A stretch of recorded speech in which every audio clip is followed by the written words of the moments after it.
So we've been looking at studies and diets and society and practitioners and books and podcasts, listening to these protocols that were literally designed for men. The scientific studies were done on men. And here we are as women. How do you guide women to investigating that? Everything is bio-individual. So it's really knowing you. But first thing is to, if you still have a cycle, is to track your cycle. And I think that menstrual cycles are a vital sign. They really are the window to what's going on in the whole body. Yeah, it is like, and it's honestly, it's such a big, I think about like overall metabolic health and cellular health. And then number two is to be paying attention to your cues, your symptoms, your signs, what's happening for you, and tracking that alongside of your cycle to get a sense of, oh, what's normally I used to always feel amazing in this part of my cycle, but things are shifting. Or my PMS symptoms were only 2 days leading up to my period. And now they kind of like, it keeps going and going to like 7, 8, 9 days. You mentioned something that I heard called bikini medicine, right? So we're living in a world right now where there's finally, okay, we've looked at women's bodies all wrong. So bikini medicine is that we are inherently small men, except for when it comes to our reproductive organs and our breasts.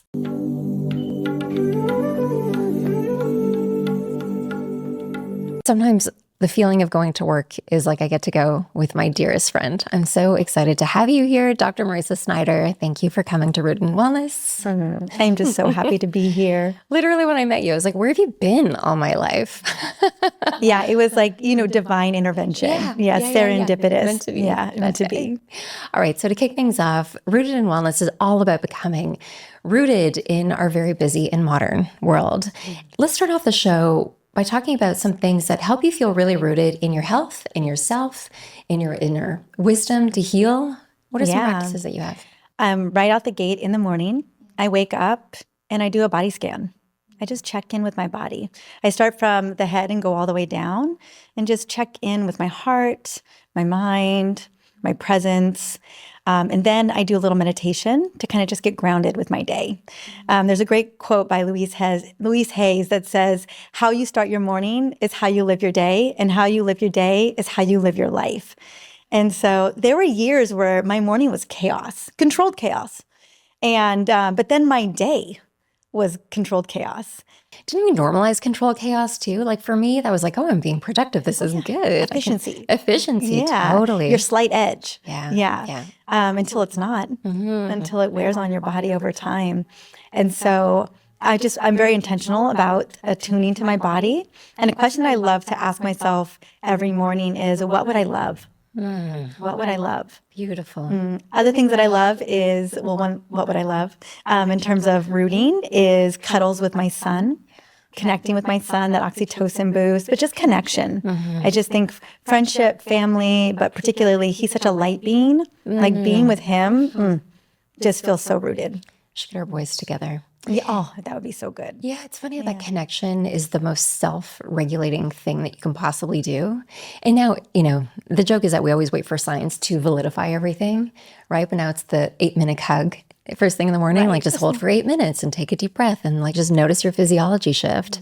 So I love asking this question to everyone that comes on because the emphasis is to point out that we're all different. So as much as we're looking for things to help us feel rooted in the exterior world, what might help the listeners feel rooted could be different and unique. So thank you for sharing that. That's beautiful. Love the body scan. Okay, so on the opposite side, here we are. We love being busy, being on the go, being productive. What are some things that cause you to feel uprooted? And I know you as a practitioner, you can probably catch on to the things that were part of your dysregulation in the past. So talk to us about what causes you to feel uprooted. Particularly for me, or even for what I see, is the overdoing.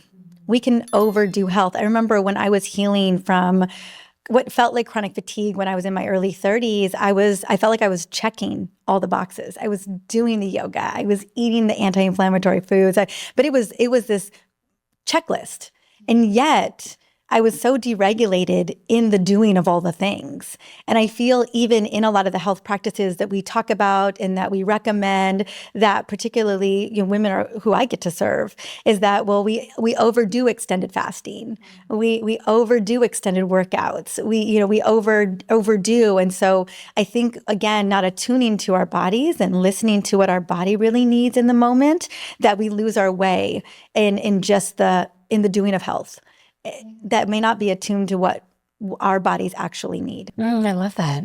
I know you and I, we both talk a lot about in the overdoing, it's the belief that it has to be so complicated.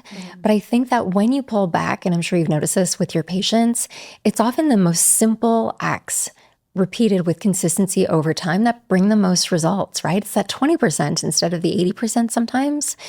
And I love that you said that too, because when I was at my unhealthiest, I was doing all the right things, 2 hours at the gym, Atkins diet, hardcore, busy working out, like everything. That sounds so stressful. So stressful. Ooh. Yeah. And we talked about this on your podcast, your amazing podcast about this concept of dysregulation in the body. And I think that for women and men, but there's this wisdom. And if your body is constantly stuck, plugged into this like high intensity frequency, it's like this high voltage electricity every single day, how on earth could your body function at its best? Right? Yeah. Yeah. I mean, we can get away with it for only so long. Exactly. Yeah. It feels good. Yeah. For a minute. For a minute. When we're younger. I want to take a quick break from today's episode to tell you the truth. Healing is so much more than just food and supplements. It's about community, connection, and accountability. My name is Mona Sharma, celebrity nutritionist, and that's why I built the Rooted Community, a space where we can learn, grow, and support each other on this wellness journey. Inside, you'll get access to exclusive content, Q&As, deep dive discussions, and real connections with like-minded people. If you're tired of going at it all alone and want a space where wellness finally makes sense, join today at monasharma.com. I think that it would have been very different for both of us if growing up, as much as we were taught as women that busyness, productivity was success, if we were taught how to regulate our system in between. What a difference. Or if we were taught that we were worthy just being who we are on this planet. I think I felt like my worthiness was predicated on how much I did, how I showed up for my family, how I was selfless in terms of, taking care of everyone first before myself. But my family only ever celebrated my accolades, not just me being who I am. And that's one thing that I've been so mindful of for my son is just letting him know that he is worthy just being. Just being. Isn't that funny? I say the same things to my kids that I wish I had heard. You are enough just the way that you are. You are special. Never try to change. Yeah. And do you feel like in this kind of shadow work, are you still unpacking a lot of that today? Absolutely. Absolutely. Every day. I feel like it is I always say it's my underlying operating system. Yeah. And I get to say, well, this is my purpose and this is my mission, and I think it's going to be the work that many of us will always get to do. I love that. And that's actually a really good segue into hormonal shifts. And something that I love that you talk about is it's kind of like the acceptance, like the awakening, moving through perimenopause and menopause, which I'm trying to learn from other people around me. It's the ultimate acceptance for like no more BS. This is who you are. It's okay to like let all of your true colors shine. And something that I know is one of your goals is to help women become healers in their own home, according to who they are and their constitution and their blueprint, which I think is so special. So let's dive in first by talking a little bit. You mentioned something that I heard called bikini medicine. Yeah. Right. So we're living in a world right now where there's finally, we've looked at women's bodies all wrong. We've studied men only, and we've assumed that women needed to go through the same protocols as men. Yeah. Talk to us a little bit about this concept and kind of the awakening that's happening right now. Absolutely. Well, I'm sure we didn't really start mandating research for women until the 1990s, and it was like 1993. So this is like in our lifetime that this has happened. And I actually just had my physical exam a couple of weeks ago, or about a month ago. And, your primary doctor, especially for a woman who's 45 like me, they have their checklist. And labs are a part of that, and your vitals are a part of that. But it's very bikini medicine. So they want me to do the mammogram. They want me to get the pap smear, right? And so bikini medicine is that we are inherently small men, except for when it comes to our reproductive organs and our breasts. And that's the only distinction. And so when you think about kind of the standard of care for perimenopause, or even, for a lot of women going into their doctor's office, it's going to be birth control pills to manage a lot of those symptoms. And that's making a very unfair assumption that our hormones, these whole body hormones, are only reproductive hormones and that they just impact our reproductive organs and our breasts. And we know that this is so far from the truth. And so that's basically what bikini medicine is. And unfortunately, women have suffered the consequences of what I call lazy medicine. So we've been looking at studies and diets and society and practitioners and books and podcasts, listening to these protocols that were literally designed for men, right? The scientific studies were done on men. And here we are as women, we were talking about this before the show, but I'm doing all the right things. I'm doing the workouts and the cold plunge and the sauna and the reading and the rest and the red light. Why? I just don't feel good in my body. And I love that you're an advocate for helping people understand, or women, if you feel like a stranger in your body, then there's room to do a little bit more research. Mm-hmm. So how do you guide women to investigating that? And I can imagine there's probably patients of yours who have a bit of resistance. No, but I'm doing all the right things. No, but my doctor said my labs are totally fine. How do you deal with that resistance? Yeah. And if we're talking about particularly this transition of perimenopause, which again is a, on average, 8 to 10 year transition. And I saw something recently you said that's not a transition, that is a career. That's a career. It's a big part of our lives. It's one of the biggest hormone transitions and shifts we're going to go through. And so again, everything is bio-individual, as you and I talked about. And so cold plunge, especially if you have a deregulated nervous system, it may not be the thing, and so it's really knowing you. But there are 3 things that I always recommend women to really know your body. First thing is if you still have a cycle, is to track your cycle. And I think that menstrual cycles are a vital sign. They really are the window to what's going on in the whole body. It's literally life force. Yeah, it is. It is life force. And it's such a big, I think about overall metabolic health and cellular health. And when our metabolism is healthy and our cells are healthy, well, then we are really ripe for reproductive, health and reproductive health span. But as we're winding down in perimenopause, that's what's happening, the second puberty, really paying attention to our menstrual cycle is going to give us a lot of information about our bodies. And then number 2 is to be paying attention to your cues, your symptoms, your signs, what's happening for you, and tracking that alongside of your cycle to get a sense of, normally I used to always feel amazing in this part of my cycle, but things are shifting. Or my PMS symptoms were only 2 days leading up to my period. And now they kind of it keeps going and going to 7, 8, 9 days. And then the other thing I think can really help to support and kind of give us some information is knowing our numbers, our biomarkers. And so again, there's something to be said about listening to our deeper intuition, but then also kind of, tracking our kind of health biomarkers over time to get a sense of what's true for us. So, some lab numbers, normals, may not be your normals. But if we don't have a timeline of that information, it can be hard to know. And so I always recommend women, not only understanding their labs, which I know is not easy. And we grew up in a time where the doctors knew all, and we really want to, kind of give them that role in our lives. But, an unfortunate truth is that no one's coming to save us, especially us as women. We're talking about mamas, I'm saving everybody else, and so I think having that information over time that I can look at daily, monthly, annually can really help set the course of how I'm feeling and how to optimize that. We'll go back to the biomarkers shortly. Recently, my body was trying to tell me something. My glow was gone, water wasn't cutting it, and I was riding this weird energy roller coaster, sluggish in the morning, crashing by 3 p.m., and totally wired at night. Coffee obviously made things worse, and no amount of skincare was helping to bring the glow back to my skin. Then I found something that actually worked. Peak's Radiant Skin Duo, backed by experts like Dr. Mark Hyman and Dr. Will Cole, is designed to deeply hydrate, boost energy, and support whole body wellness from the inside out. And with over 15,000 5-star reviews, I knew I had to try it. You know that I'm obsessed with high-quality ingredients that work, and matcha that isn't filled with harmful additives or any toxins. Peak checks all the boxes, clean, clinically backed, and tested for toxins 4 times over. No mold, no pesticides, no sugar, just real functional ingredients. Let's talk about this sun matcha goddess. This is next level matcha.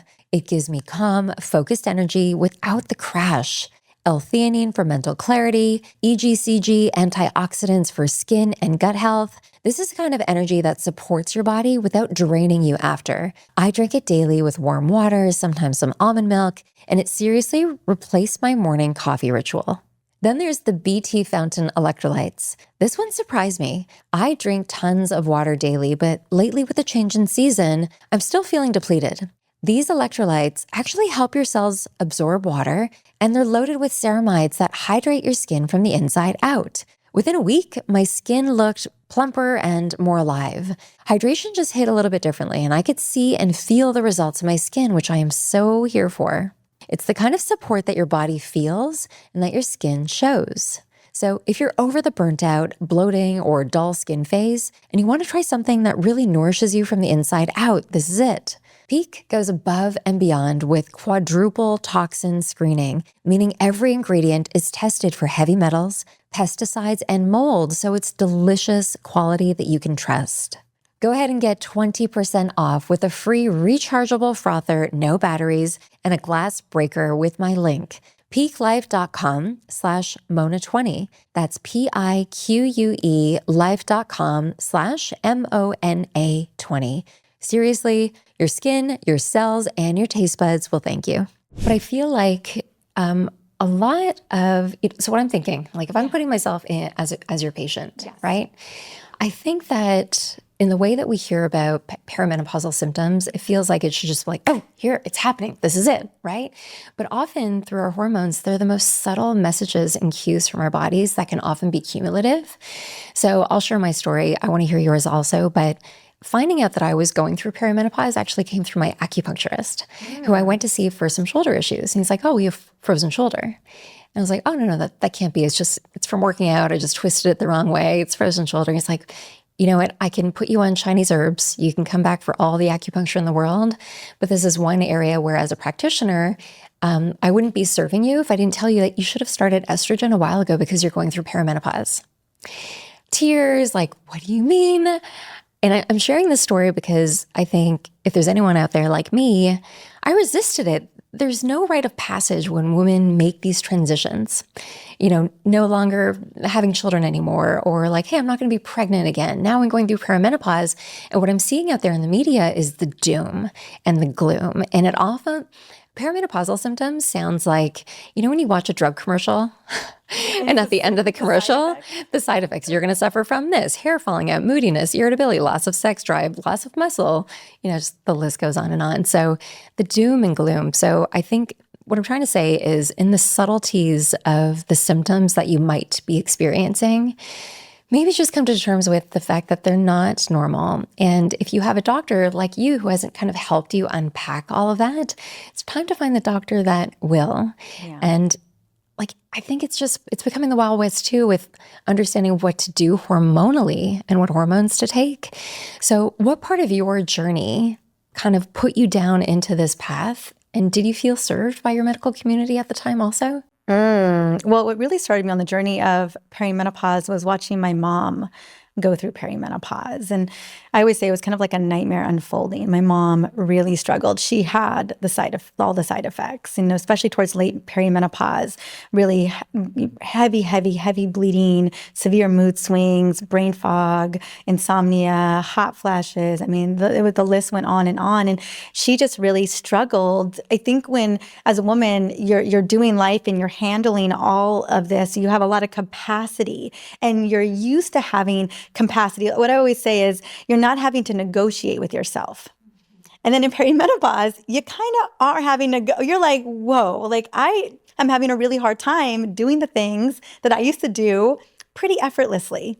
And it can happen very quickly. Sometimes women can feel that shift in like 6 months, or maybe sometimes it takes a lot longer. And so I was watching my mom go through this, and I was watching, initially she kind of wasn't cueing me into what she was doing, and her standard of care wasn't great. And so I remember thinking 2 things. One, is this going to happen to me? Number one, because we wonder how much is genetics and how much is is this my fate? And then number 2, it broke my heart to see how she was failed at every corner in this journey.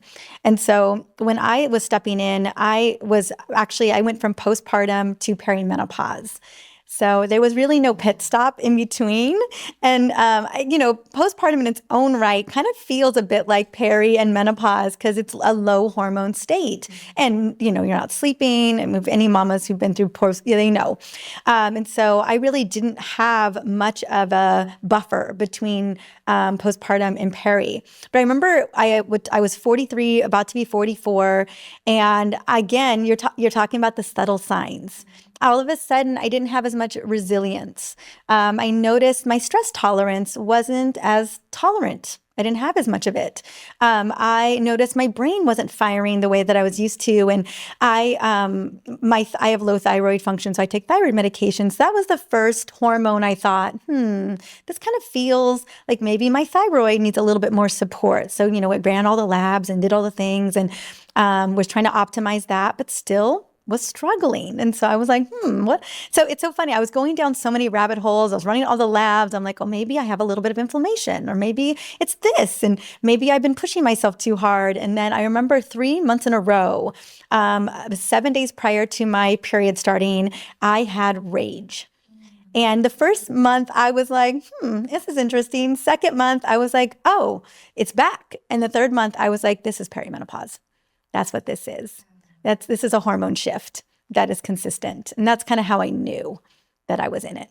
So hovering on that, because so many symptoms, often we take those to the doctors and they're like, oh, well, just try this medication, try this supplement, try going to bed earlier, or try nothing. meditating, or nothing, or right? nothing. Or it's all in your head, yeah. right? Or go figure it out. Doctors put me on testosterone pellet therapy, which I shared with you before. It breaks my heart.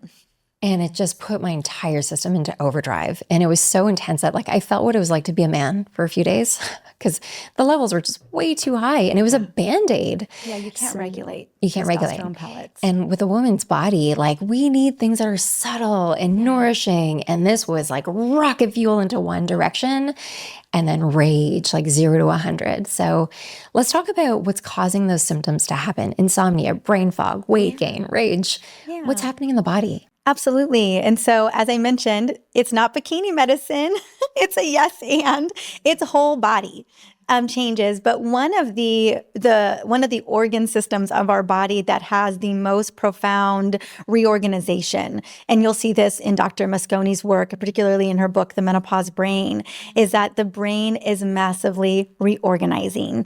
Progesterone is actually made in the brain, known as allopregnenolone, but also estrogen is known as the master regulator of the brain. She is the CEO of a woman's brain.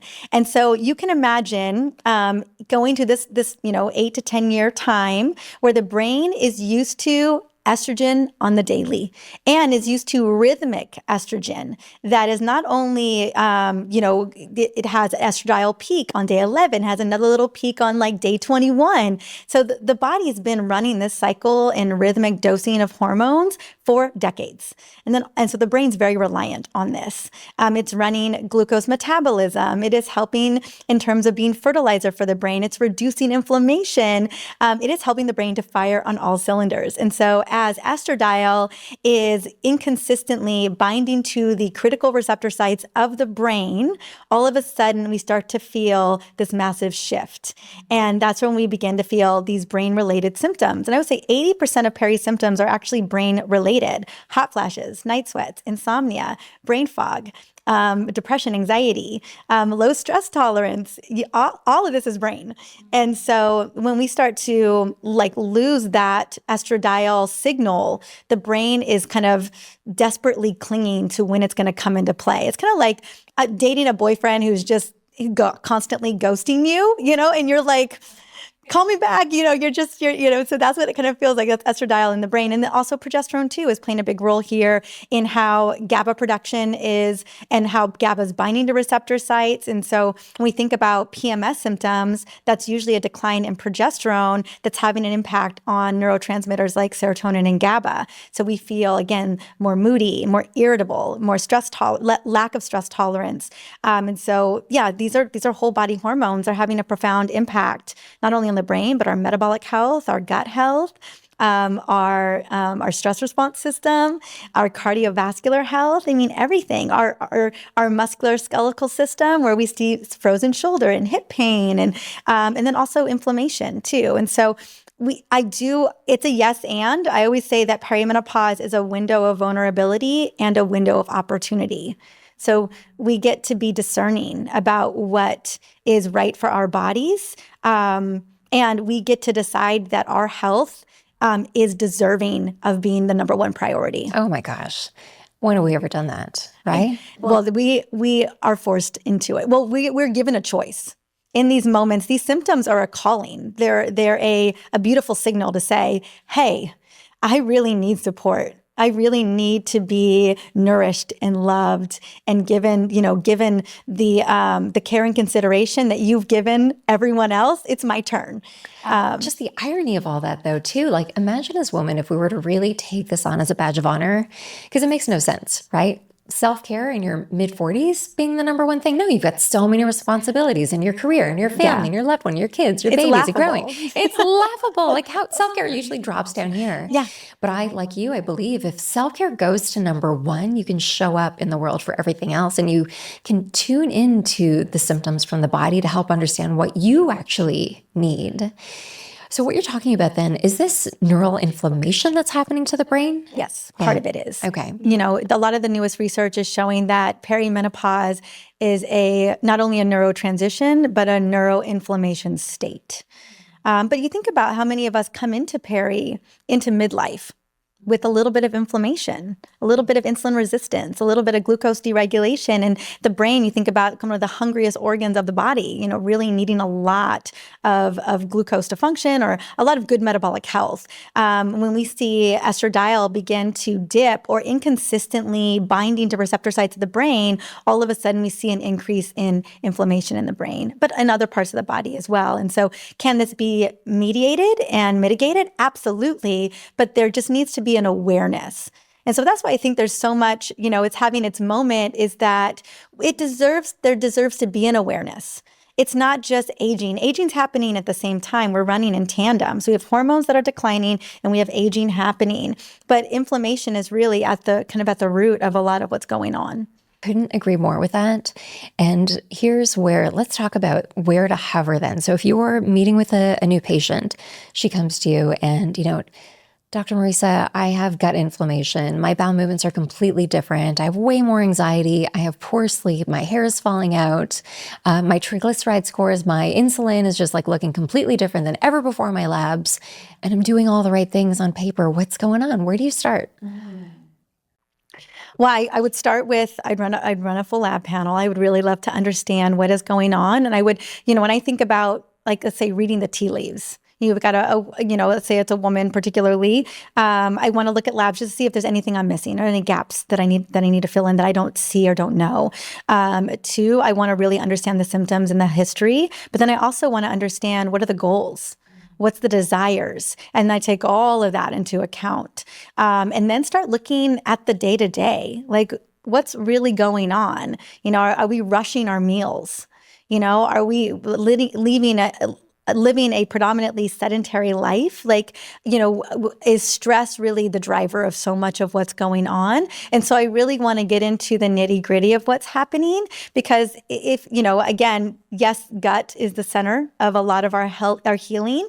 Hormones are also running the show, and so is cellular metabolic health. But I also want to know, how are you driving the day?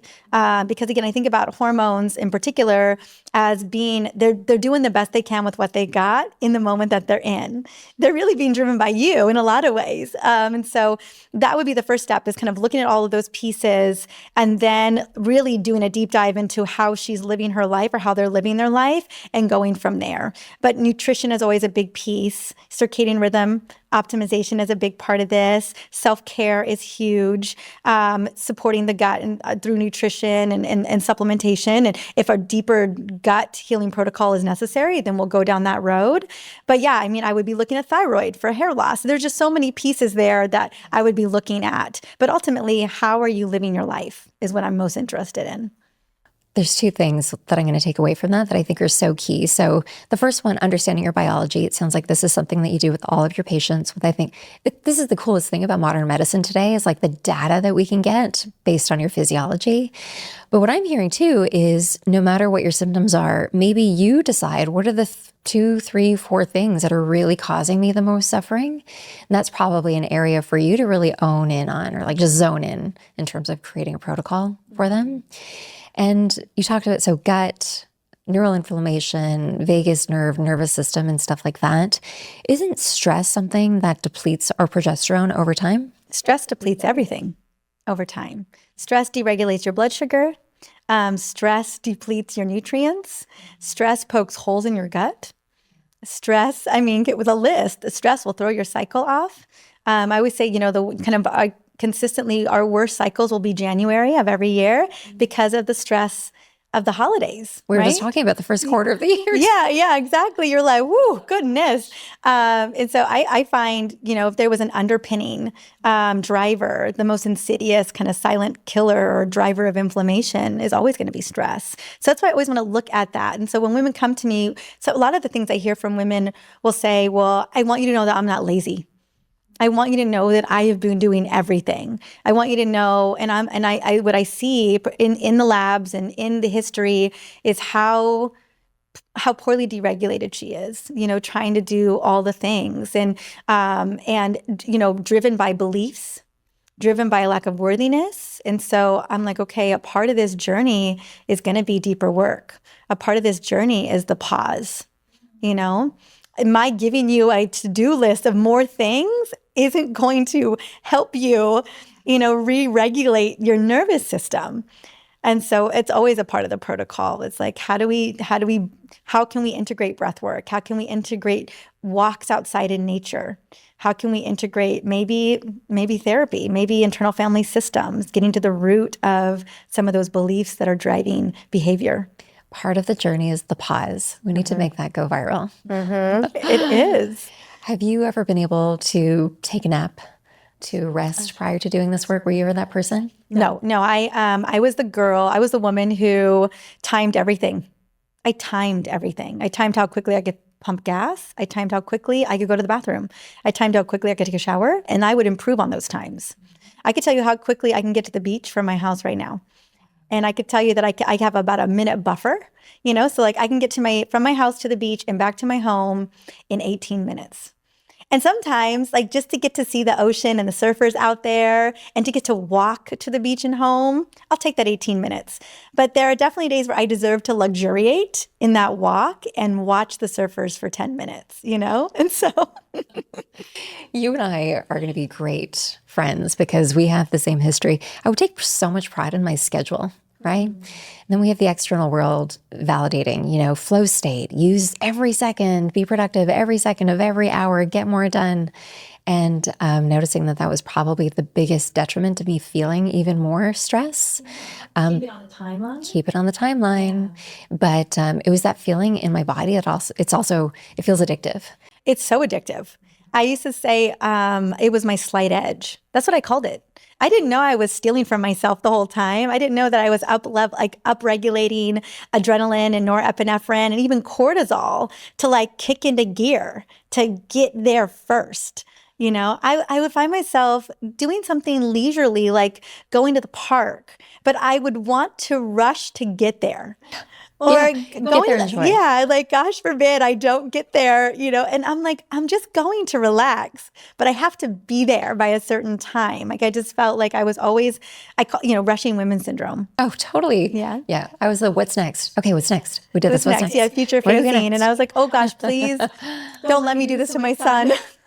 Yeah. I love that we're kind of hovering on this because it's our lifestyle factors that are really detrimental to our hormones. And you and I have a dear friend, Dr. Mindy Peltz, and Yes. something that I love that she says is that women are living at a generational mismatch for where we are within society today. We're taught to do so much in this external world, but our physiology was actually not meant to do that. Mm-hmm. We move through these cycles, right? And even throughout our cycle, we're designed to practice different activities in order to bring balance into our body and our physiology for it to function. Yeah. I always say that everyone loves, including ourselves, day 11 us.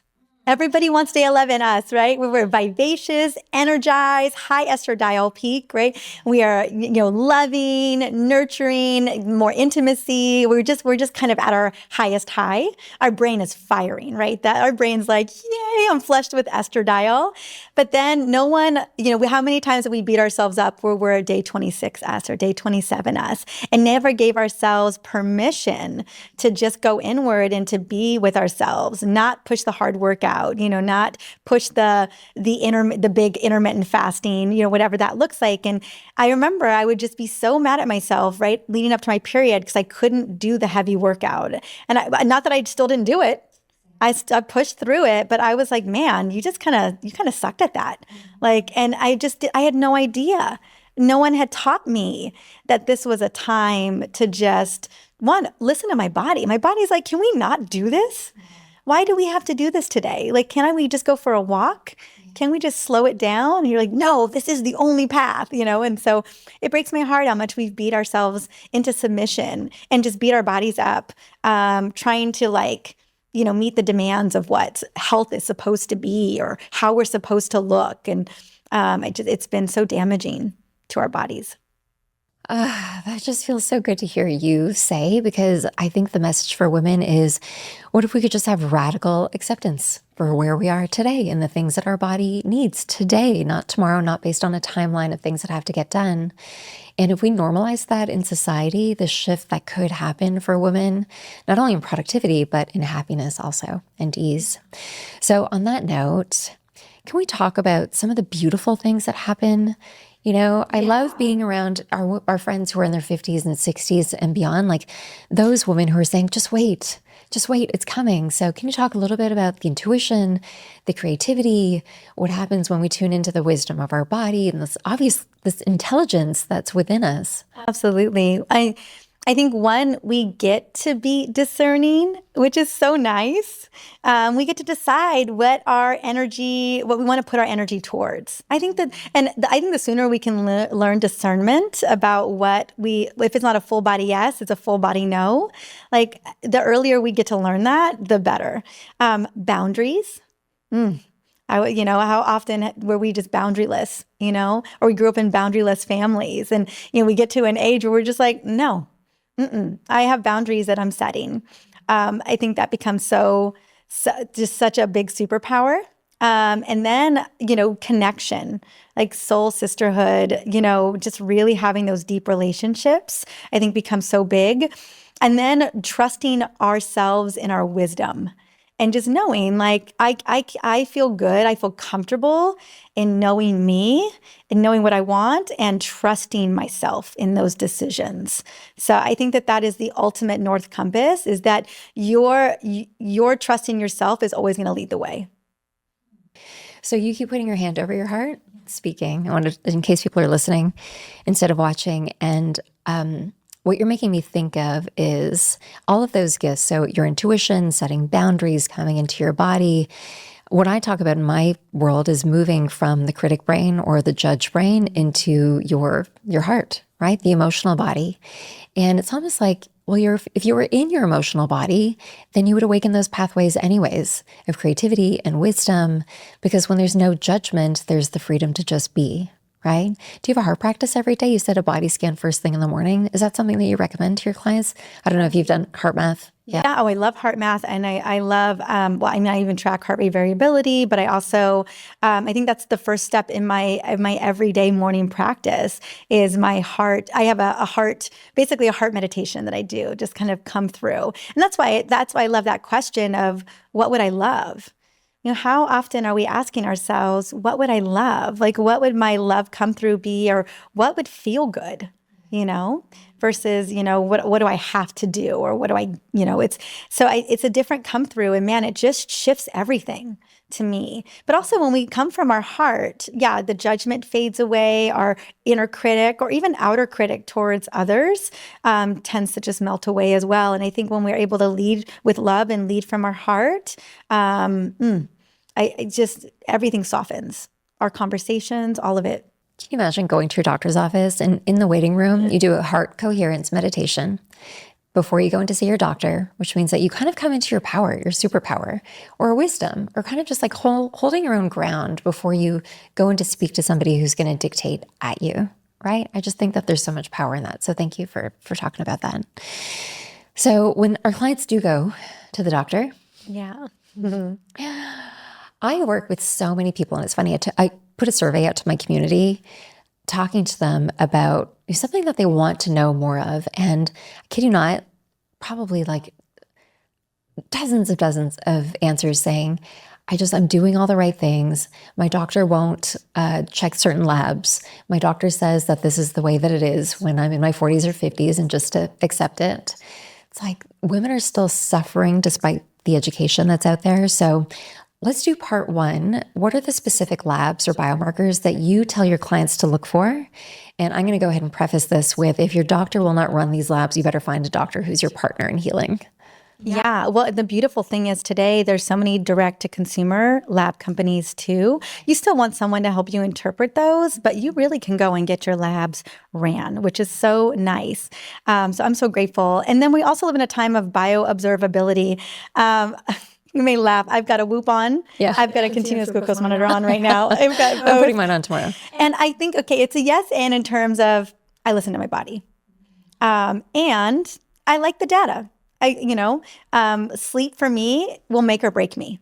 It will. That's, I had a couple brain injuries 2 summers ago, and ever since, and I don't know if it was brain injuries in peri or what, but sleep is one of the greatest things that I can give my body. Like, I know that for sure. And I also just love to kind of obviously check in the morning and see how energized I feel. But then I also love to see it I like the data too. So I think there's something to be said about that. And so again, it's one of the ways that we can be bioobservable. We talked about earlier, menstrual cycle, maybe wearing a Garmin or a Whoop strap if that would be of assistance. And then maybe quarterly or annually, we put on a continuous glucose monitor just to kind of see, Yeah, even if you don't wear it every day, right? Yeah. I think every woman should just wear it to test. And heart rate variability too is something So I love more the things I look at more than anything is my sleep, my stress, because it looks at stress in real time on the Whoop, which is very, very enlightening for any of us. But I look at HRV and resting heart rate every day. That's really the markers I'm looking at the most of how can I have autonomic nervous system control so that I am calming my nervous system. If I know that I have complex PTSD and there's a lot of trauma that I'm still healing, how am I intentional about regulating myself? Mainly because I want to feel peace in my body, but I also want to be able to be a very peaceful mama for my beautiful boy who's 4, who needs mama to co-regulate him. And so I want to show up for him, not only me, but also him. It's so funny how our children are our greatest teachers in the sense of ooh, yes, look at their need for regulation. Why wouldn't we have a need for regulation? Yeah. So bioobservability and then labs. So let's get into labs. Again, kind of the standard ones, complete blood panel with differential, right? Let's take a look at your white blood cells, your red blood cells, your platelets, all that. Next is lipids. And there's going to be some lipids that are standard here and then not. So triglycerides, LDL, total cholesterol, HDL, but also I'd love to see a lipoprotein little a, and I'd love to see an ApoB. Now, if you can't get the lipoprotein little a or the ApoB, fire your doctor. No, I'm kidding. I would look at that's disease prevention. It is that's disease prevention for your future. Especially once if we're talking about women, even after the age of 35, but mainly after the age of 40. We need to know this information. If heart disease is the number 1 killer of women more than men, why aren't we looking at cardiovascular markers? Like the ones that really move the needle. Now, if you can't seem to get those 2 kind of specialized markers, I always love to divide triglycerides over your HDL and get a ratio. And that'll really, one of the best ratios for cardiovascular health or risk is that. And I always want it basically under a 1.5. Ideally under 1. When it starts creeping past 2 or more, then I start to, obviously I'm looking at everything else, but that is a great marker, not only for insulin resistance, but for cardiovascular health. And those will always be included in any lipid panel, triglycerides and HDL. Divide your triglycerides over your HDL. HDL. And you'll get that ratio. Okay, so that's your lipid panel. And then your inflammation panel. So vitamin D, uric acid. If we're looking at cardiovascular inflammation, homocysteine, sedrate, and fibrinogen. Also highly sensitive CRP. So those are your inflammation markers. Blood glucose markers are going to be fasting. Obviously, fasting glucose is always going to be in the metabolic labs. Fasting insulin. So we know that fasting insulin can dictate insulin resistance and other metabolic issues a decade prior to when it will ever show up on your fasting blood glucose. And then get a hemoglobin A1C because I'll do it anyway. And then what I would be looking for, I want a full iron panel. So iron, ferritin, just looking at all the saturation. So many women, due to deficiencies or maybe even, heavy bleeding are dealing with anemia. So I want to see that, especially if low energy is a situation. A full thyroid panel. So not TSH and T4, free T4. I want free T4, free T3, reverse T3. I want your thyroid antibodies. I want to look at everything. If I can get magnesium and B9, folate and B12, I'll take it. I will always take it. And then see what else would I love. And then hormones. I mean, if I would, let's do it. So ideally we're testing hormones 7 days after ovulation or before your menstrual cycle. That way we can capture progesterone, but run all of them, the full testosterone panel, progesterone, estrogen. Let's look at early morning cortisol. And that's the other thing about labs. Try to run them as early as you can. So we really get a sense of what fasted labs are. But I would say those are, I'm trying to think if I've missed anything. Those would be my base. That's my basic panel. I love it. Okay, so there's so many things I want to go back to. First of all, insulin and glucose, right? So you're wearing your glucose monitor. I'm putting one back on because that's one of the markers that I've seen shift despite having a really beautiful diet that's high in fiber and protein and good fat. Something is shifting within me. There's also a genetic precursor for me. Me too. There you go. And as well as my estrogen, which is gone away. Yeah, I have probably similar. I have a lot of my family has diabetes and prediabetes, the Mexican side of my family. And so when I ran my genetics, that is the ultimate precursor, is keeping my eye on that. And so I do believe that blood glucose and insulin, which we don't have a way of measuring insulin in real time, our blood glucose, wearing a continuous glucose monitor will be the best indicator of kind of how insulin is shifting as a response to our daily life. But I think it's the ultimate biomarker of our longevity. And so I love wearing, I put them on. I used to put one on every quarter, but now it's probably twice a year, give or take. I want to just make sure I'm keeping within optimal range. And it's so amazing how much we can shift our fasting insulin and our blood glucose into optimal range so we have good metabolic health. And I can go over the 5 big metabolic markers. We went over a couple of those, but there's so much that we can learn about wearing a continuous glucose monitor in terms of our sleep, our stress, our movement, what we're eating every single day. All of that is playing a role in energy metabolism. It's the one thing that really, the first question for me is, Mona, what do I eat? What's the perfect diet? Your perfect diet is as unique as you. So I put a glucose monitor on them with new clients probably every quarter to really help me identify which foods are great for their metabolic health and which ones are not serving them. And 9 times out of 10, unless there's deeper stuff going on, they'll notice an improvement in their sleep, an improvement in their energy throughout the day, an improvement in their mental focus. I also do some food allergy testing and stuff like that. Maybe a look at gut microbiome stuff. But yeah, and do you use levels? I love levels. Yeah, I love same. Casey. I love levels.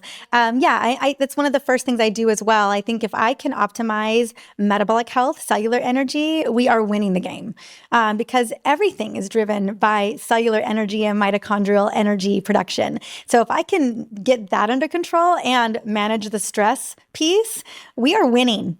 And then we can talk about the optimizers, the hormones and all of that, right? And so, but yeah, for women, we think about polycystic ovarian syndrome, which is often at its core insulin resistance as well. And so if we see younger women struggling with a bit of insulin resistance or just glucose, deregulation, you can imagine as our hormones are not rhythmically running the way that they're normally running, we start to lose that estradiol capacity. It's declining. We start start to see an upshoot in insulin resistance and then belly fat and body composition changes.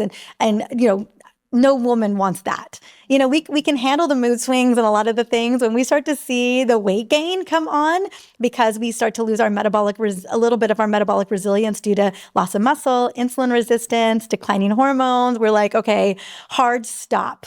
What do I do to get this back under control? And to me, optimizing metabolic health is always one of the best keys to doing that. Hard stop, and maybe let's unlearn that that's the opportunity to go hardcore. Because women are just like, oh, I'm going to work out more. I'm going to diet more. I'm going to not sleep as much. I'm going to go more hardcore. No more hardcore. Just listen to your body. All right, for our women who maybe are not having a regular cycle, if you're looking at their hormones through blood, do you use Dutch tests? You could use a Dutch test, absolutely. And I'm a big fan of both serum hormones and Dutch tests. The reason why I love the Dutch test is that I get to look at the pathways and I get to really put together the pieces. So it gives me a lot more information, but I'm always really mindful with the audience that it's expensive.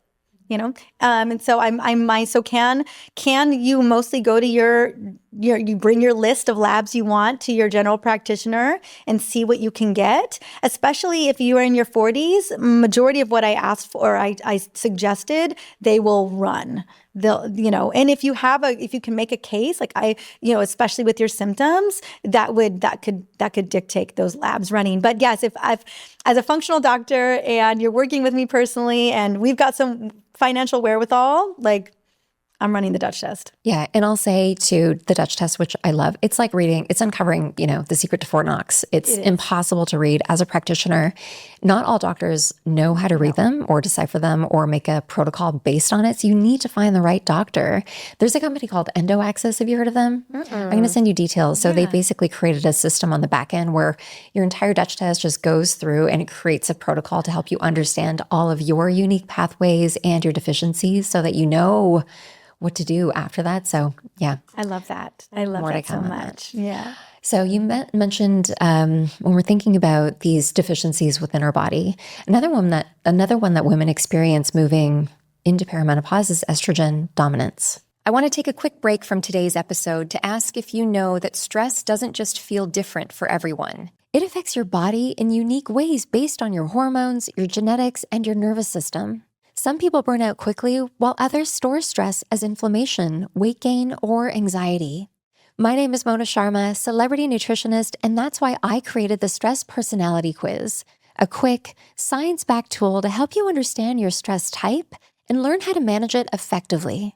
Ready to take control of your stress? Find your stress type now at monasharma.com/quiz, and how that takes over also through menopause as well. Can you talk to us about what is estrogen dominance? What does it feel like within the body? What are some symptoms to look out for? Absolutely. So estrogen dominance is when, and we can call it unopposed estrogen. Okay. I love it. And often it happens more in the luteal phase where we've got progesterone. She's the queen bee, right? We have significantly more progesterone, ideally, especially if we have ovulatory cycles. If we're having an ovulatory cycle, so skipped ovulation. Well, ovulation is the precursor to progesterone. We can't have progesterone without ovulation. This is why, I feel like, a patriarchal medical system or healthcare system where we made the periods the main event. Ovulation was always the main event, and so I just want to take a moment and just celebrate our ovulatory cycles. And most women, there's no clue around when they're ovulating, what the symptoms would be, how to celebrate it. There's none of that. Really, I would say it wasn't until I was trying to get pregnant and I was trying to track when I was ovulating, or when I did a Dutch test and I was trying to track when I was ovulating again, instead of the internal wisdom of my body. Such a disservice. Yeah, such a disservice. We're changing that. I think about our ovulatory cycle. It's not even called an ovulatory cycle, but it is truly a superpower. So ovulation is the precursor. So that corpus luteum is a temporary endocrine structure that releases progesterone in the luteal phase and progestation, right? So if you do get pregnant, that hormone is going to help you maintain that pregnancy. And so it's no surprise that it's the first hormone to leave for some of us in our mid to late 30s. Every every woman is a little bit different. How we would even know that progesterone is beginning to decline before estradiol is, kind of a way we would know. Let's say natural menopause happens anywhere between 45 and 55 years old. And so we just reverse engineer that. But also I always tell women, ask your mom. Hopefully she didn't have a full hysterectomy and perimenopause, because that is still the second most common surgery in women today. But it definitely was in our mom's era. So I talked to so many women who's like, well, my mom had a hysterectomy when she was 45 due to fibroids, due to estrogen dominance. So it's usually due to fibroids, and obviously other reasons why hysterectomies are performed. But if your mom went through menopause at 52, you're probably going to go into menopause around 52 years old. And then if perimenopause is, let's say, 10 years, you may start to notice the symptoms at like 42. But for some of us, it's earlier. I know women who go into menopause at 48, 49, 47. And so that kind of information can be so helpful. But progesterone is the first hormone to start to drop. And so estradiol, she may still be hanging on. Also, we live in a very toxic world, not conducive for happy, optimized hormones. And one of those is xenoestrogens in fragrance, BPA, cleaners, nail polish, flip-flops, plastics, Yes, yoga clothes. We'll not call all the names out of the yoga clothes, but the clothes that I see every single day in my class, in my Pilates class, in yoga class. And then even receipts and things that you don't even think that are so innocuous. Nail polish, makeup. I mean, the list goes on and on, lotions. And so so we're adding to that estradiol burden a little bit. So as progesterone, as she's dropping, and the liver, it's usually a yes and, is getting a bit overburdened due to life, we start to see the kind of this increase in estrogen metabolites. And with estrogen in particular, as phenomenal as she is, we need to use it and lose it. We're circulating and detoxifying estrogen 24/7. But if the liver is having a hard time, the liver and the gut is having a hard time moving and safely excreting estrogen out of the system, we will start to see symptoms of estrogen dominance or unopposed estrogen. And our body, again, it's another symptom of a lack of efficiency within the body because the resilience is off, right? Yes. God, I think, and I'm pointing that out because so often we're looking, it's estrogen dominance. Okay, I've got a label. I've got something to fix. Yeah, to fix, right? It's not about to protocol that. up. Yeah, it's so much more than that. I wish we could say that these hormones operated in a silo. They do not. They do not operate in a silo. And if you're wondering, well, what does that even feel like? It's heavy periods, painful heavy periods, maybe cramping. It's weight distribution, really thick weight distribution to hips and thighs. It's your boobs get a size bigger, or maybe they feel ropey and heavy right before your period. Maybe even the entire luteal phase, depending on what's going on. It's fibroids, which again, hopefully you don't notice, but 88% of us will have fibroids before we get to menopause. And it's usually in this kind of wonky, early perimenopause phase where we see that this ratio of progesterone to estrogen is just off. And then if the gut and the liver are not able to clear fast enough, and again, the exposure of those toxins, it kind of just burdens the system. Are gynecologists looking for thyroids actively? Is this part of the common dialogue when you're going for your yearly PAP? Are they looking? No, it's symptom driven. Exactly. Yeah, it's symptom driven. Yeah. So again, I think it's like the ownership, the takeaway is to ask questions. Really do ask questions when you go in, because for me, especially if I come back with, one of your labs are normal. It's normal. Everything's normal. They won't do the investigation. They don't. It's pathology driven, and also they won't. If you wonder why your doctor won't run a lab, it's because they don't want the liability of having to review it. They're like, I don't run that lab. They just don't know. They don't want the responsibility of not knowing what to do with it. Whatever any of the takeaways from today's episode are, write them down, pen to paper, and take all of your concerns to your doctor and get an answer that you feel really comfortable and satisfied with. And if you don't love it, that time where I was kind of perimenopause was happening. But I had hit that the whole time that I was going through that, I had 2 major concussions. And so that kind of just... none of it's in a silo. Inflammation was high. And I remember running labs many times in those 6 months. It was around a 6-month period that I was just really in it. Probably one of the sickest 6 months that I can remember was right before I turned 44.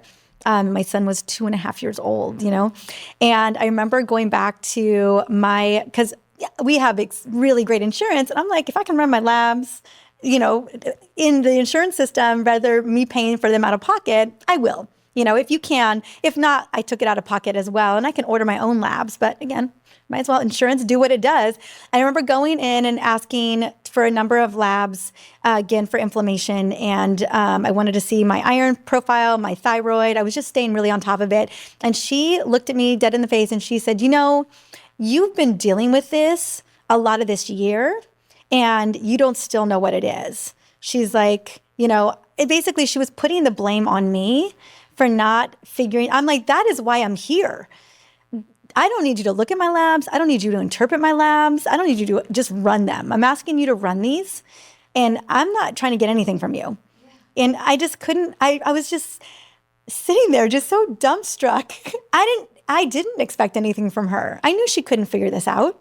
I knew that for sure. I knew that I needed more information to figure it out for myself. But I was like, this is so many women's experiences. Mine as we well. are the blamed. Exact same thing. It's your fault. Yeah, it's your fault. Oh, Yeah. you just told it. You're going through perimenopause. Yeah. Deal with it. Yeah. Same thing. I'm so sorry to hear that. No, I know. It was just, I am my demographic, and I want to be in the lived experience of what so many women are dealing with as well. And so when I was in that lived experience, I was like, here it is. This is it. She is blaming me, So in that understanding, when you do go to your doctor, looking at those labs, maybe do consider doing something like a mycotoxin test. I don't know. I run these often with a lot of my clients. It's a urine test to really understand what toxins could be lingering within your body. To your point, when my symptoms were at their worst, I was dealing with major mold. And so what am I going to address first, my hormones or the mold and the toxins within my body first? I need to support my liver so my liver can actually do its job, right? So doing further investigation, and I want to go back to doing an audit. So if myself and Dr. Mariza were in your house with you, let's do an audit together. Let's go through your kitchen. Anything that you wouldn't want us to see, throw it in the trash. Your body, if it doesn't know what an ingredient is, neither will your body. Go through your personal cleaners. We were talking about that. We were talking about your personal care products. When my health was at its worst, I was working at Christian Dior, slathering my body in perfume every single day, breathing in the toxins every day, full face of makeup with toxins and chemicals and colors and dyes and perfumes. It's no wonder that I stopped getting my periods during that time. So do an audit. There's so many cool brands out there and products that are safer, cleaner, pure, safe for us to be using on our bodies. And if it's not everything, just get the 80%. Yeah, just get and just upgrade over time. What it looked like 10 years ago for me is very different what it looks like today. But yeah, just upgrade. Once your cleaning products are out, upgrade the cleaning products. Take your shoes off when you before you walk in the house. Those, vacuum and dust regularly. Have plants in the house as well. And then if, in terms of upgrading, if you can afford air purifiers and ultimately water purifiers. And the other thing that and move everything to glass. Yes. Move everything to glass. No plastics at all. So those are the things that I think about, kind of those first easy steps to move. And then yes, absolutely. I mean, one of our rules, I think 98% is that we make everything at home from scratch. And I have a very full life, as a mom and as a career woman. And I know that food is probably the biggest lever that I can pull for my family. And if that means more time in the kitchen, well, that's what it means. It's just more time in the kitchen. And I'm okay with that. They're new rituals. Once you adapt to them and it becomes a ritual with your family at home and your schedule, then it happens with a lot of ease. Yeah. I don't think most people understand how easily we absorb our environment through our skin until you've done something like a dermal medicine or a patch, which leads me to bioidentical hormones. Yeah. Ooh. Which are they've been not a game changer, a life changer. I feel like bioidentical hormones have given me a part of myself back that I haven't seen since before I had my kids. So let's talk about this. Yeah. I started with an estrogen patch. Now I'm using a cream with progesterone. And I'm sleeping better, my energy's better, my mood is better, my brain fog is decreased. I'm putting less effort at the gym and I'm feeling more gains within my body. Tell us about that. And I hope you go into the fear also that exists around them. Let's face it, the impact of stress is the worst. I have been trying to keep up with everything from work and businesses, family time, kids' schedules, gatherings, and let's be real, I am not on a consistent wellness routine at all times. So if you're feeling it too, then listen up. Symbiotica is one of my rituals that I can always count on to consistently take care of my health, no matter what life brings. And I'll be honest, since getting all of the insight from their incredible co-founder, Shervin, and the intention behind the brand to nurture and build resilience in our body, I'm hooked. Okay, so right now I'm obsessed with starting my day with Symbiotica's molecular hydrogen. It's my morning ritual. So I head outside, I soak up the morning sun, and I fuel my body with this antioxidant that neutralizes free radicals. It reduces oxidative stress with one of the most powerful antioxidants out there. So hydrogen is the smallest and most powerful antioxidant that exists. It directly targets stomach inflammation, which is a leading cause of so many imbalances. It also improves cellular hydration. It supports healthy aging. All you have to do is add it to water, let it dissolve, and let it work within your body. Plus, I am loving their vitamin C with liposomal delivery for healthy aging, collagen boosting, and for immune support. Check this out. Their liposomal vitamin C contains the same amount of vitamin C as 10 oranges. It's packed with antioxidants, and this formula really plays a key role in the immune system and how it functions. It also promotes collagen production in your skin, giving it a bright, dewy glow. It contains one of the world's most beautifying vitamins, biotin, to give you that glow. It's an anti-aging miracle. It tastes delicious, citrus vanilla, arguably their best flavored product. Most people prefer to take this one straight, as I do, right out of the pack, instead of mixing it into a drink. The quality is unbeatable, the ingredients are clean, there's thoughtful packaging, and every product is designed to give you results that you can actually feel. And honestly, I'd never recommend anything I don't absolutely love and use myself. You guys have to get your hands on these products. Feel more energized, alert, and balanced with high-quality supplements that really work. Just head over to symbiotica.com/Mona Sharma for 20% off your first order. That's Symbiotica, Symbiotika.com/Mona Sharma for 20% off. You are going to love them. Absolutely. I mean, that's what we're running on. We are running on estradiol and progesterone. We're also running on thyroid hormone and cortisol, and there's a lot of hormones at play. But as I talked about from the beginning of this interview with you, is their whole body hormones. And oh my goodness, what a light bulb moment when you bring them in. Now, I will say that estradiol isn't going to walk you outside. Estradiol isn't going to, support, give you a anti-inflammatory, nutrient-dense diet. Like there's still a lot of lifestyle that is at play. It's no perfect red pill. It's I know it is sold as like the magic bullet. And in so many ways, bringing those hormones back online for us or maintaining them so that they never go offline, I think is a game changer. I think we all deserve them. I believe that we deserve every tool in the toolbox. I should have prefaced that in conjunction with great sleep focusing. But yes, please. And so it's so interesting. I'm on progesterone. I have brought estradiol in a couple times, but I've then become a bit estrogen dominant, a little unopposed estrogen. And so I am actually at a holding pattern where we're waiting to bring estrogen back in. And especially when you're bringing in estradiol patches or creams or whatever that may be, still you gotta support your liver and your gut. You always make sure, whether you're putting a patch on or you're still making it yourself, you always want to be supporting. And so I took a pause with estradiol personally until I really... It's so funny when you think you're supporting your detox pathways and you're like, oh, this is interesting. Maybe I need to support them a little bit better, And so with Peri in particular, it's a little bit, and that's why there's no standard of care for this. Like when it comes to, it's birth control. That's what we're doing instead, which are synthetic hormones at higher doses that turn off your cycle. Obviously there's a time and place and you get to decide, but I think it's important that we have informed consent. But with bioidentical hormones like estrogen and progesterone, we're really just filling in the gap of what we're slowly losing over time, which I think is beautiful. And so I think everyone is a little bit different in terms of it's for a lot of us, it's going to be symptom driven. And then labs will help to dictate that as well.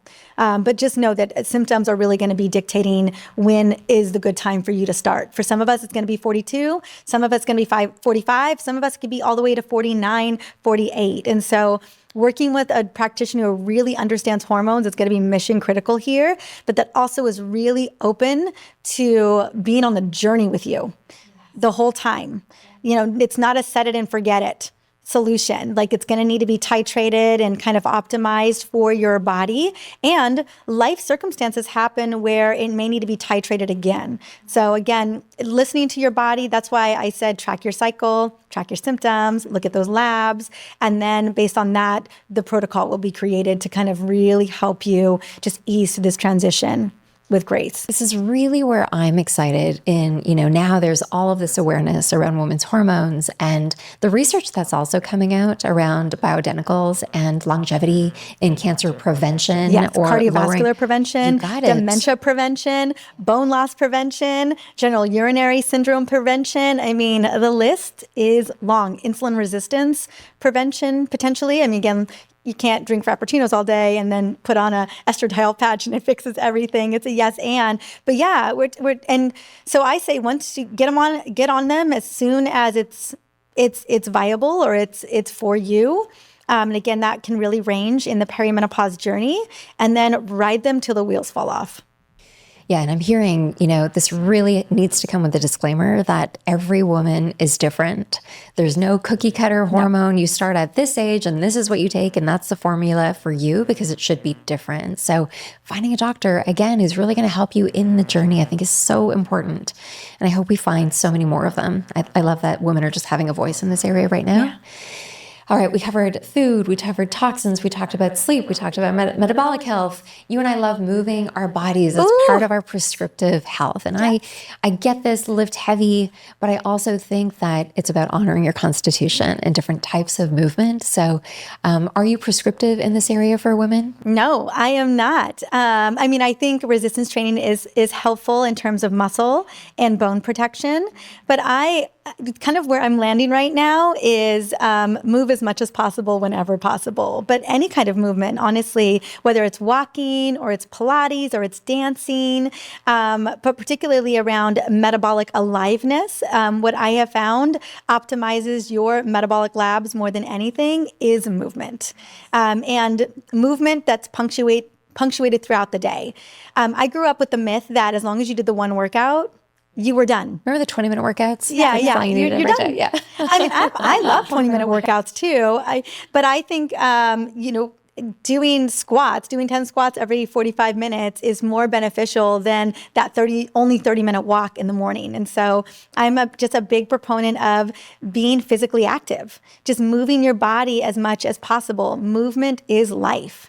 And the more that we can be moving, especially outside in nature or just outside in general, I think is the ultimate biohack. And if you can do it with a matcha and your bestie, even better still.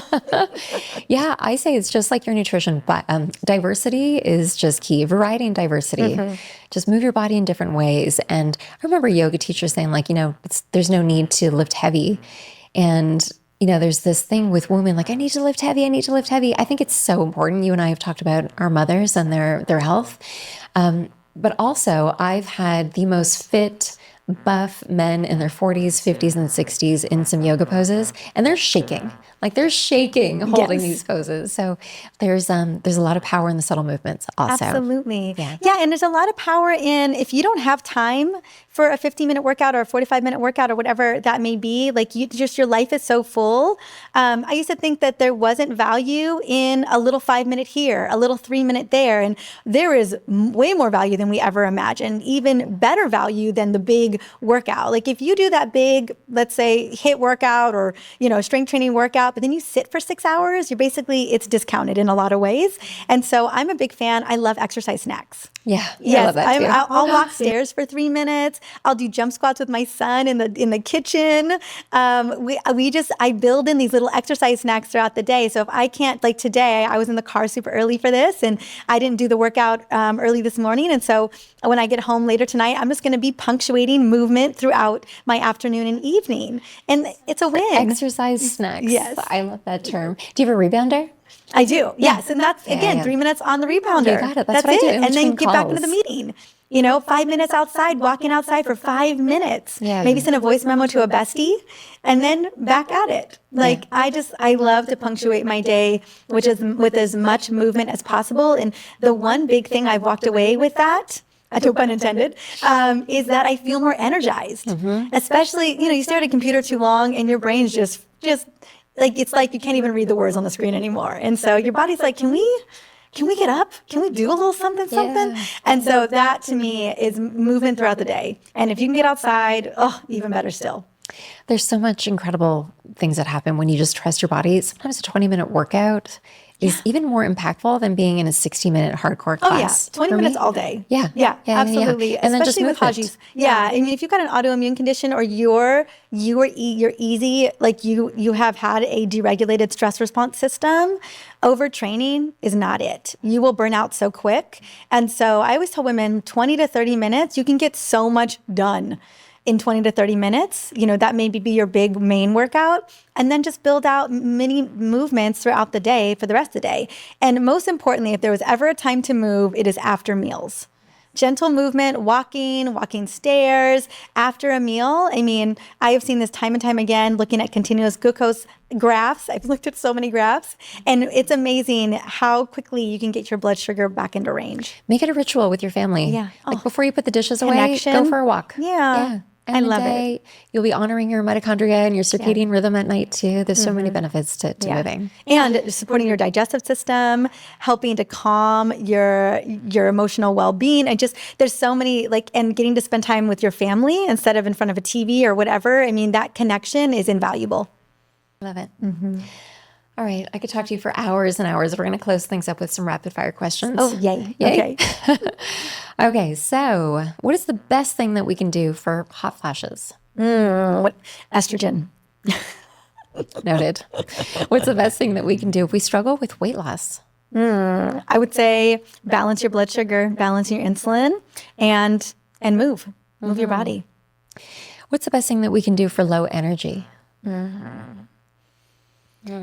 That's such a good question. I would also say movement as well, but gentle movement. And those would be my two things that I would recommend. What's the best thing that we can do for mood swings? Self-care, honoring yourself, taking walks by yourself, just time to yourself. Yeah, maybe understanding them, Yeah, right? yeah. What's the best thing that we can do for fatigue? The number one thing I would do for fatigue is balance blood sugar. The number two thing I would do for fatigue is optimizing circadian rhythm. So going to bed at the same time and waking up at the same time, just getting on that circadian clock, I find is so beneficial for our overall mitochondrial health. Are you out in the sun first thing in the morning? I am. Yeah. Oh yeah. I'm up at the same time every morning. I'm outside in nature every morning after my meditation, and it's incredible. Like my body is my circadian rhythm is programmed around a 9:30 bedtime and a 6 o'clock wake time. And then I'm outside for about at least 5 to 7 minutes. And then I have time to myself for probably an hour and a half before my son's awake. I think training and understanding your circadian rhythm and really focusing on that as a zone of healing is also going to be the future of healthcare. Agreed. Yeah. Agreed. And it may be hard at first as you're kind of recalibrating, but your body so wants to be optimized in that way. And I've noticed such a major energy shift in my patients. We didn't talk about adaptogens, but adaptogens are such a big area of opportunity from an Ayurvedic standpoint, from the ashram, using herbal teas throughout the day. so healing and therapeutic. Do you have 2 or 3 adaptogens that you love? I do. Rhodiola is probably my favorite. I love, that's the golden root, right? Talk about firing on the brain and supporting the stress response system, buffering stress throughout the day. I love rhodiola. It's a little bit of an activator, so I recommend in the morning. I love holy basil. I love holy basil tea. And so that's that's one of my favorite adaptogens at night before bed. A Tulsi tea is so good. And then my other one that I love is Schisandra. Again, I love that it is just a very vivacious adaptogen. It helps to kind of center me, but also gives me a little boost. I know a lot of people love ashwagandha. That's a big one. But Schisandra and rhodiola are 2 of my absolute favorites for the morning. Keep your medicine cabinet open with all of these teas, right? You can cycle these in and out. You can rotate them every 6 to 8 weeks. They're all therapeutic. In India, my aunties would just grow all these herbs on their balcony for use, right? So nature is healing, nature's medicine. Last 2, what is your favorite ancient healing remedy? My favorite ancient healing, I would say, I think it's meditation. I think it's just the calmness in the meditation, just to kind of get into your body. I don't know if there's anything better than knowing your body and trusting that. It needs to be prescribed. Last one, if you could leave our listeners with just one takeaway that you're most passionate about right now, what would it be? Yeah, that you deserve to feel amazing in your body. You deserve healing. You deserve to feel well. I think sometimes we don't even believe that we deserve it. And then it just, that belief really can be a North Star in how we tend to ourselves. And a lot of women have been told that they don't deserve to feel good. They need to take care of everybody else. But if we can anchor to that, deserving of feeling well and feeling amazing, to me, that shifts everything. That is the mindset shift that we all deserve. And we all should get to embody. I adore you. It's such a big concept of this show is like just remembering you are your healer. You are your greatest healer, but you have to believe it. You have so much inspiration. You keep us laughing through your social media. You are a mother. You are now on your 8th book. Ninth. This is the 9th. Yeah, see, I have overdone it in life, as you can see. You're I'm passionate. I'm very passionate. Yes, that's what comes off from you. And you make things very tangible for your audience. And thank you for being having the wisdom, but also shedding some lightness and humor for your audience. I really do feel it. You're a source of inspiration for all of us. How do you keep in touch with your community? Where can they find you? Instagram is a great place to come and find me. I think we all, it's hard. It's hard going through life, especially in transition and midlife. And so if I can bring a little bit of, levity to that, I love it. But also the podcast, Energize with Dr. Mariza. If you are in this transition and you are looking for support and you're looking for amazing experts like yourself, yes, please.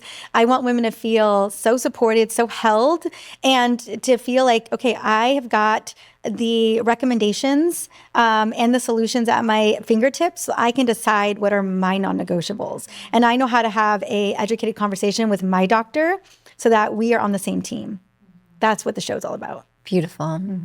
I'm excited to have you back. Yes. Please. Part of my inspiration for this podcast was to gather the women that I know, the tribe of healers that are out there doing the work that you do. And we should just create an area for women to go to for the section on the area that they need information or a sense of inspiration or understanding, and just this is the future. Just honoring our Constitution and just having something to look forward to instead of the doom and gloom that's been portrayed for women for so long. So thank you for that. Yeah, absolutely. My pleasure.